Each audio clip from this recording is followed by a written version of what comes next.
Dean Martin names the 6 most beautiful actresses he ever met. There's a photograph from 1960 that tells you everything you need to know about what we've lost.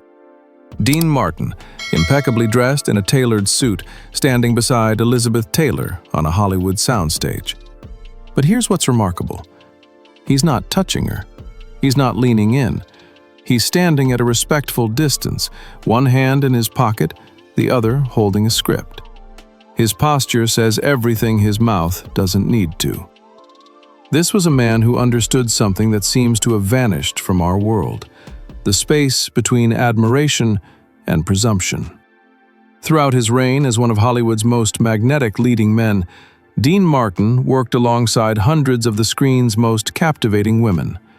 Yet only 6 left an indelible mark on his carefully guarded heart. These weren't conquests. They weren't notches on a belt. They were women who revealed different chambers of a man's soul, chambers most men keep locked, even from themselves. Today, we live in an age of instant everything. Instant messages, instant connections, let's just say the art of patience has become as obsolete as handwritten letters. We swipe right, we slide into DMs, we shoot our shot, all terms that would have made Dean Martin raise one sardonic eyebrow and pour himself another scotch. But there was a time, not so distant that we can't remember, though distant enough that we've forgotten, when men understood that true elegance wasn't about what you said, but what you had the restraint not to say. When a woman's beauty wasn't an invitation, but a gift you had the privilege to witness. This isn't a story about physical attraction. Hollywood had plenty of that, then as now. This is about something far more rare: the ability to see past the surface into the truth beneath. To recognize not just beauty, but character. Not just allure, but substance. Dean Martin wasn't a perfect man. He'd be the first to tell you that, probably with a drink in his hand and that famous half-smile playing at his lips. He was married 3 times. He could be distant, even cold. He turned laziness into an art form. But 6 women saw something in him that made them drop their carefully constructed Hollywood armor. And what he saw in them tells us more about the nature of real connection than 1,000 modern dating apps ever could. So, pour yourself something strong, sit back, and let me tell you about 6 women who captured the heart of a man who seemed incapable of being captured. Because in their stories, you'll find a mirror reflecting what we've lost, and perhaps what we need to find again. Marilyn Monroe, the fragile flame. When protection mattered more than possession. If you believed the magazines, Marilyn Monroe was every man's fantasy. The platinum hair, the famous walk, that breathy voice that sold 1 million tickets and launched 1,000 imitators. But Dean Martin looked at Marilyn Monroe and saw something everyone else was too busy staring to notice. A frightened child playing dress-up in a woman's body, desperately hoping no one would discover she was trembling underneath all that confidence. It was 1962, on the set of Something's Got to Give, a film that would become infamous not for what it achieved, but for what it cost. The production was troubled from the start. Marilyn arrived late. Sometimes she didn't arrive at all. The studio executives sharpened their knives. The gossip columnists smelled blood in the water. A production assistant from that film, now long retired, once described a moment that never made it into any biography. Dean Martin arriving on set early one morning, unusual for a man famous for his casual approach to call times. He went straight to Marilyn's dressing room. Not with flowers or flattery, but with a simple thermos of hot tea and a quiet word of encouragement. "You don't have to be Marilyn Monroe today," he told her through the door. "Just be Norma Jean. That's enough." The irony wasn't lost on anyone who understood. Norma Jean was who she'd been before Hollywood got its hands on her. Before the platinum hair and the painted-on dresses, before she became a commodity to be bought, sold, and eventually discarded. When other actors complained about her tardiness, Dean simply shrugged. "The woman is fighting battles none of us can see," he said. "If waiting an extra hour is the biggest problem in our lives, then we're doing pretty well." But the moment that defined Dean's relationship with Marilyn came when the studio made their decision. They fired her. Unprofessional, they said, unreliable, impossible to work with. They'd replace her with Lee Remick, a competent actress who showed up on time and didn't require handling with kid gloves. Dean Martin was Hollywood royalty at that point. His name alone could greenlight a picture. He could have shrugged, collected his paycheck, and moved on to the next project. That's what a pragmatist would have done. That's certainly what a modern professional would advise. Instead, he did something that sent shockwaves through the industry. "I signed a contract to make this picture with Marilyn Monroe," he told the producers, his voice carrying that particular edge of steel that lay beneath his casual exterior. "Not Lee Remick, not anyone else. If Miss Monroe goes, I go." The room went silent. This wasn't a bluff you could call. This was Dean Martin, putting his considerable career weight behind a woman the industry had written off as damaged goods. "She's not damaged," he said later to a reporter who dared to ask. "She's been damaged. There's a difference. And any man worth his salt knows it's his job to stand between a woman and the people trying to hurt her, not to join the crowd throwing stones." Something's Got to Give never finished production. 2 months later, Marilyn Monroe was found in her home. The official ruling was, though the questions have never stopped swirling. Dean Martin never spoke about her again. When pressed by journalists, he would simply shake his head and walk away. Only once, years later, after several drinks loosened his typically guarded tongue, did he offer any comment. "The world," he said quietly, staring into his glass, "didn't deserve her." Then he stood up and left the room, leaving everyone to wonder whether he meant Hollywood, America, or all of humanity. Marilyn Monroe taught Dean Martin something that too many modern men never learn. That sometimes the most masculine thing you can do isn't to pursue a woman, but to protect her. Not from physical danger, Hollywood had plenty of bodyguards for that, but from the casual cruelty of a world that saw her as an object, not a person. In an age where we mistake aggression for confidence and pursuit for affection, perhaps Dean Martin's quiet act of professional for a woman who couldn't protect herself deserves more than a footnote in Hollywood history.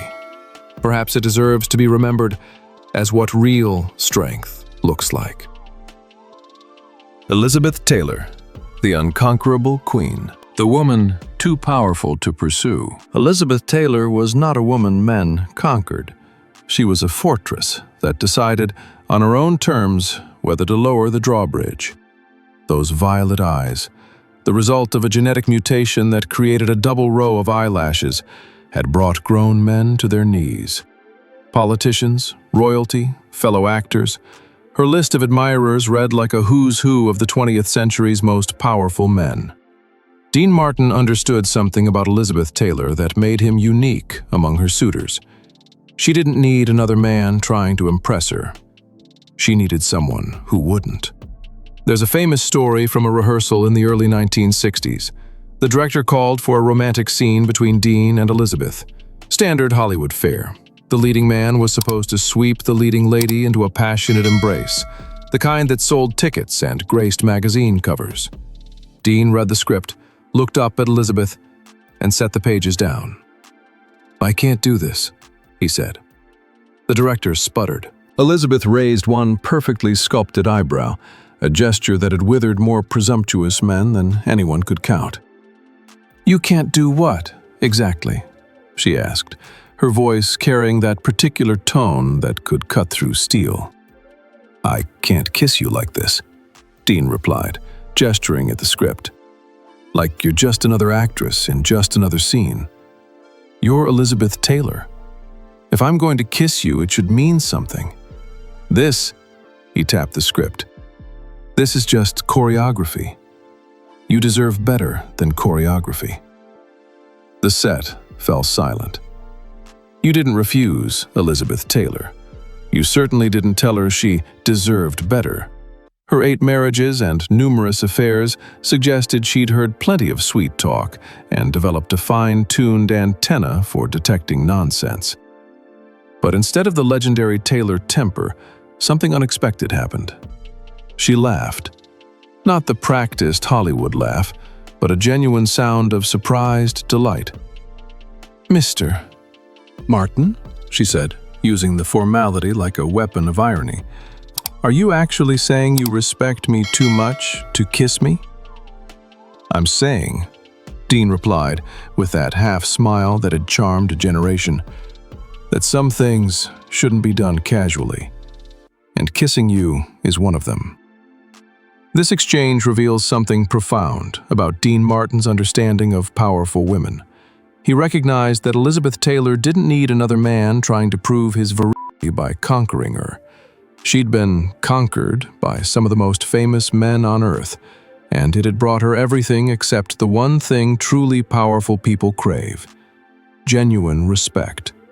Not respect born from fear of her fame, not respect because she was beautiful, but respect for her as a complete, complicated human being who'd earned her position through talent, intelligence, and sheer force of will.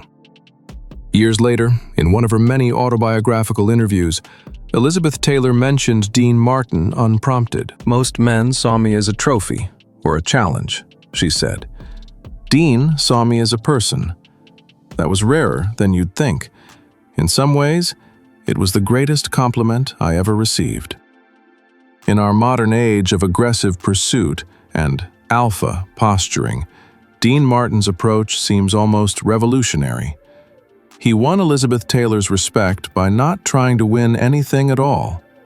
He understood that queens aren't conquered, they choose their company, and they choose men who understand the difference. Sharon Tate, the angel Hollywood destroyed, the light that still haunts. If this were just another Hollywood nostalgia piece, I could breeze through Sharon Tate's story with the same glossy sheen that covers so many vintage Hollywood tales. But Sharon Tate's story doesn't allow for gloss. It demands something harder: honesty about what we lost, and rage about how we lost it. Sharon Tate was 25 years old when she worked with Dean Martin on The Wrecking Crew in 1968. By all accounts, she was the rarest thing in Hollywood, genuinely kind. Not the performative kindness of someone building a brand, but the natural warmth of someone who hadn't yet learned to weaponize their charm. A makeup artist from that production, now in her 80s, still tears up when discussing Sharon. "She remembered everyone's name," the woman recalled in a 2010 interview. "Not just the director or the stars, but the gaffers, the script supervisor, the catering staff. She asked about their families. She brought cookies she'd baked herself to share. In Hollywood, she baked cookies." Dean Martin, famous for maintaining professional distance from his co-stars, broke his own rule with Sharon. He took her to lunch, not to a showy restaurant where photographers might catch them, but to a quiet deli in the valley where they could actually talk. "She reminded me of my daughter," he told a close friend later. "Not in appearance, but in innocence, I guess.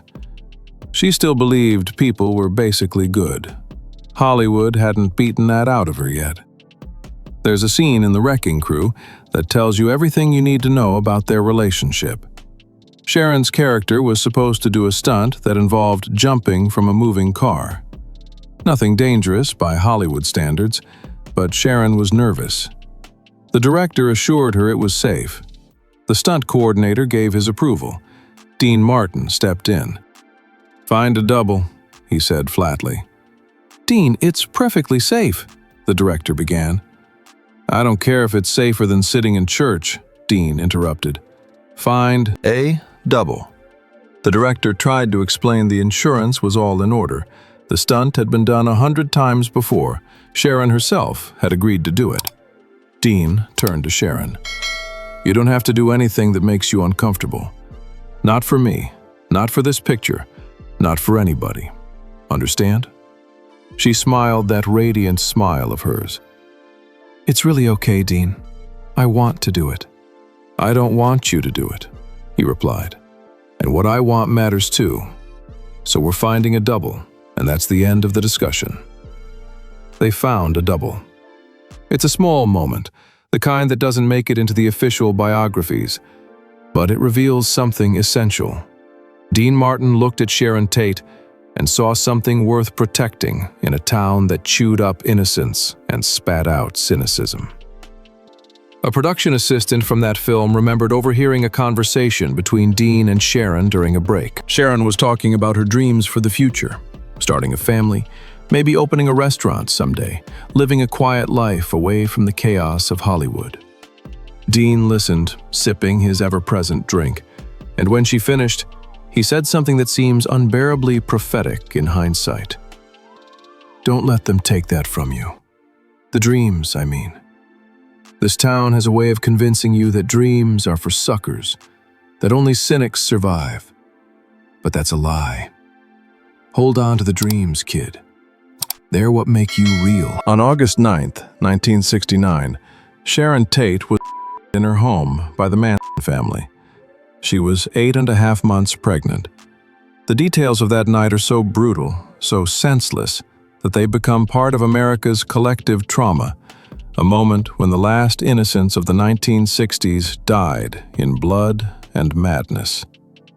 When the news reached Dean Martin, he was in Las Vegas preparing for a show. His wife Jean found him in his dressing room, sitting in the dark, the phone still in his hand. "He just sat there," she recalled years later. "Not crying, not moving, just gone. I'd never seen him like that. Dean was always so controlled, so careful about showing emotion. But this broke something in him." He canceled his shows, something he never did. For 3 days, he locked himself in his study at home. No phone calls, no visitors.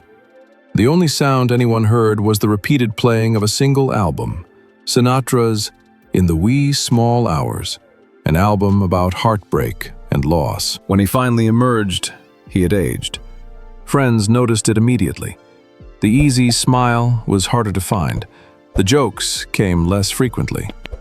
He'd always had a melancholy streak beneath the casual exterior, but now it ran deeper, like a wound that wouldn't quite heal.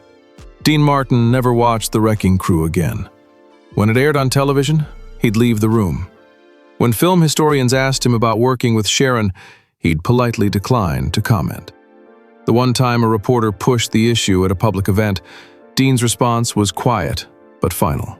"She was an angel," he said, his voice barely above a whisper. "And the world killed her. What more is there to say?" Then he walked away, leaving a room full of journalists speechless. Sharon Tate taught Dean Martin the cruelest lesson: that goodness is not its own protection, that innocence can't shield you from evil, that sometimes the brightest lights are the first to be extinguished. In a Hollywood that had already taught him to be cynical, Sharon's death completed the lesson. But here's what's remarkable. It didn't make him cruel. It made him gentler with the genuine souls he encountered afterward, as if he was determined to protect in others what he'd failed to protect in her. Perhaps that's the real legacy of their brief friendship, not the movie they made together, but the man Dean Martin became after losing her. A man who understood that in a world cruel enough to destroy angels, the least the rest of us can do is stand guard over whatever light remains. Ursula Andress, the untamed spirit. After the darkness of Sharon's story, we need to breathe. And Ursula Andress was nothing if not a breath of fresh, unfiltered air in the careful choreography of Hollywood romance. When Ursula Andress emerged from the Caribbean Sea in Dr. No, wearing that white bikini with a knife at her hip, She didn't just launch the Bond girl phenomenon. She announced to the world that a woman could be both breathtakingly beautiful and utterly self-possessed. Dean Martin met her on the set of 4 for Texas in 1963, and for once, he was the one slightly off balance.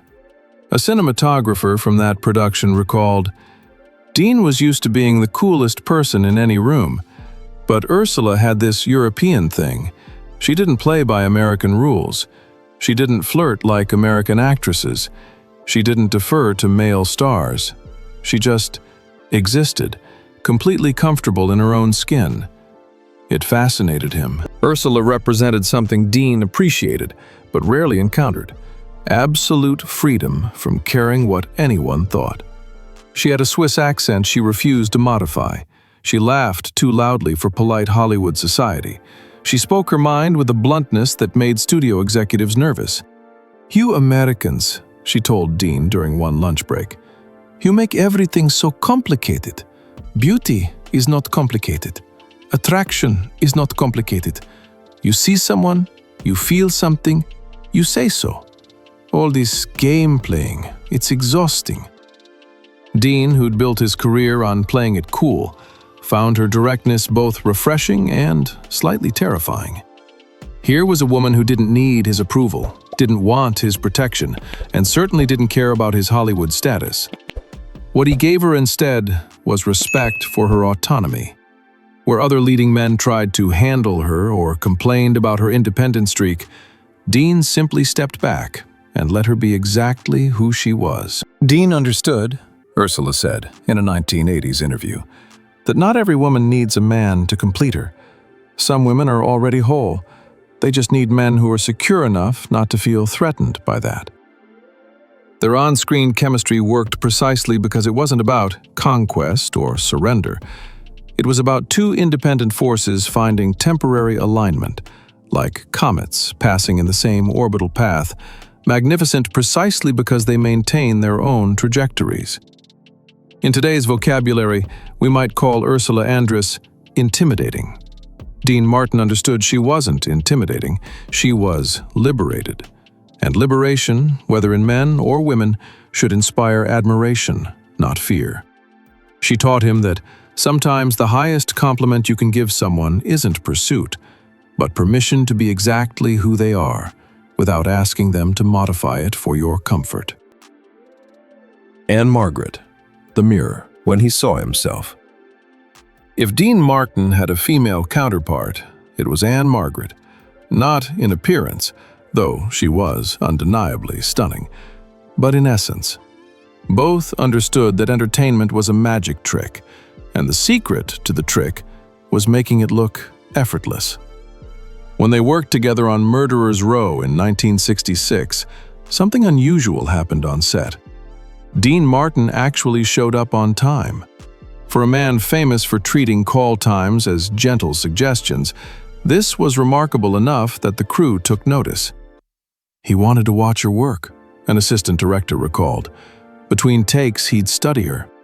Not in a creepy way, in an analytical way, like he was watching a master craftsman.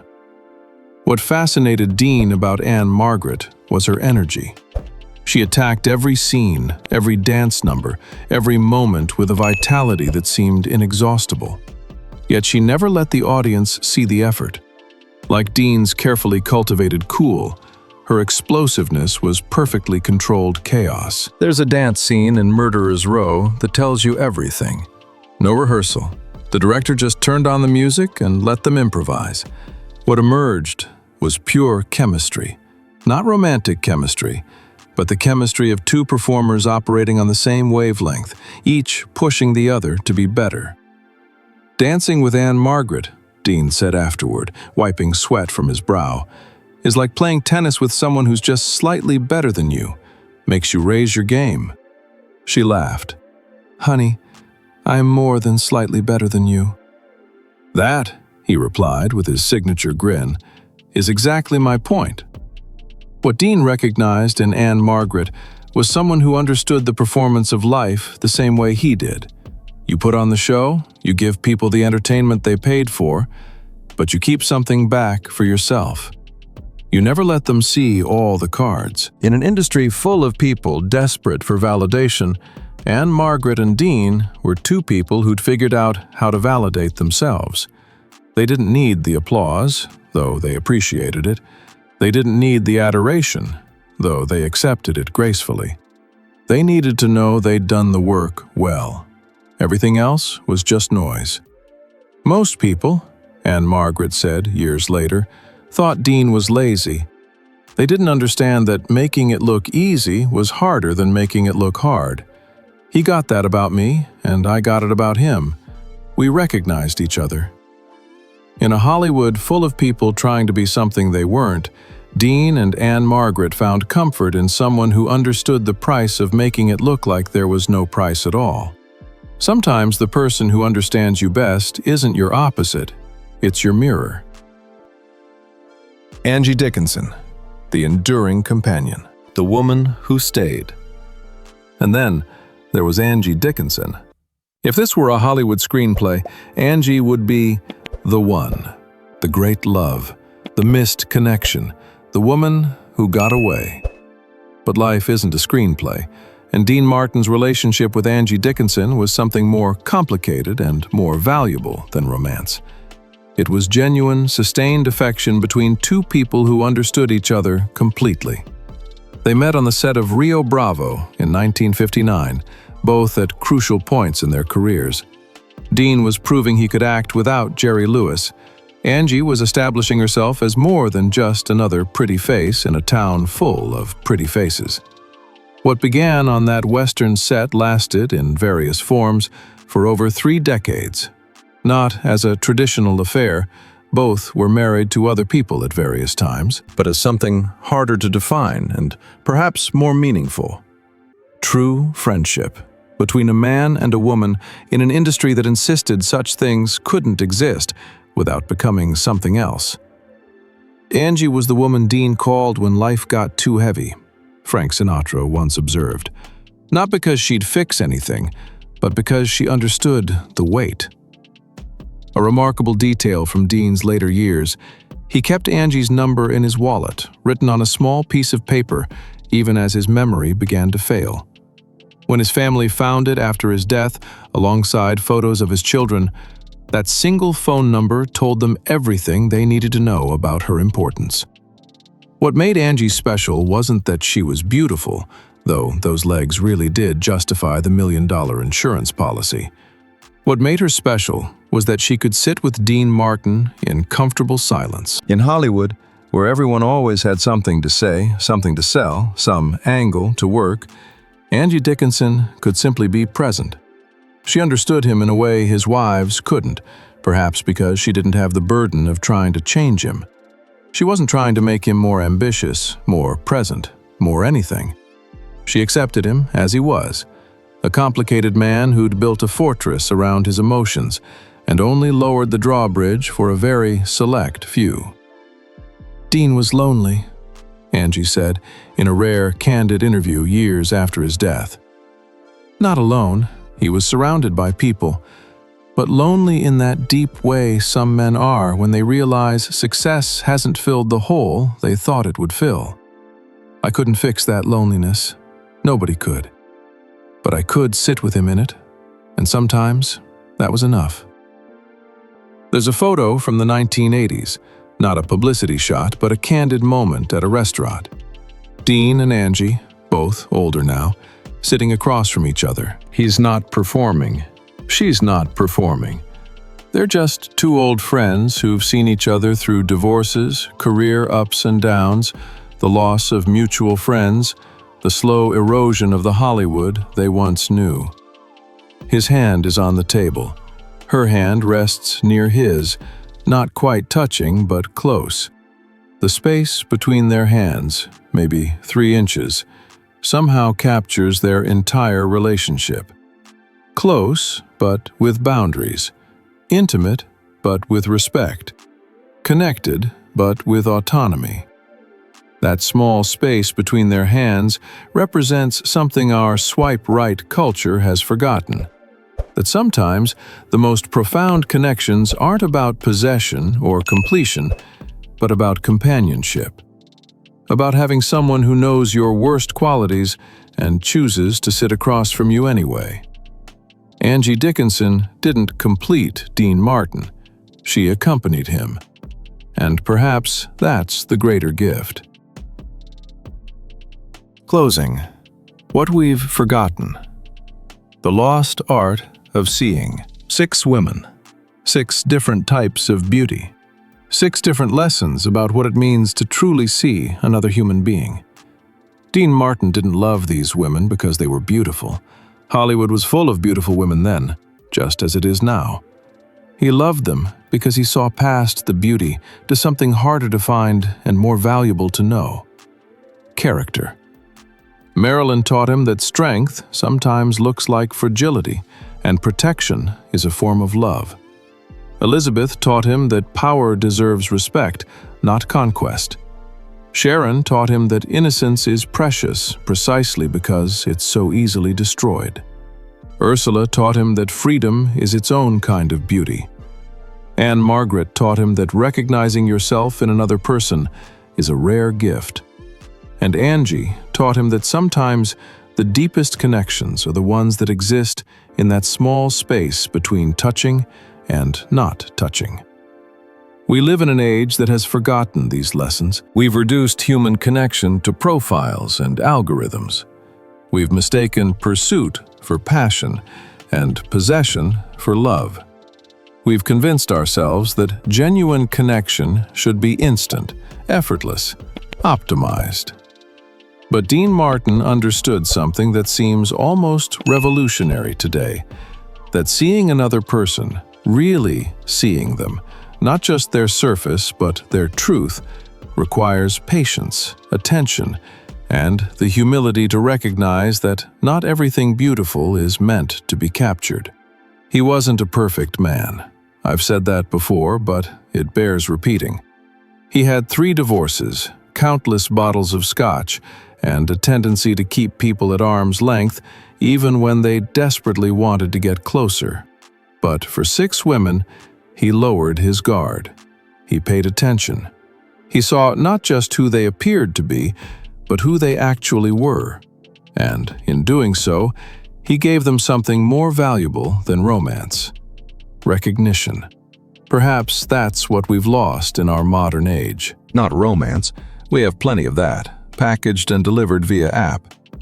But recognition. The ability to look at another person and truly see them in all their complexity and contradiction. Dean Martin and his 6 roses remind us that love, in all its forms, isn't about finding someone perfect. It's about seeing someone clearly and choosing to value what you see. In a world that increasingly sees people as content, as profiles, as opportunities, maybe that's the lesson we need most: the lost art of seeing. And maybe, just maybe, that art isn't lost forever, just forgotten, waiting for someone to remember.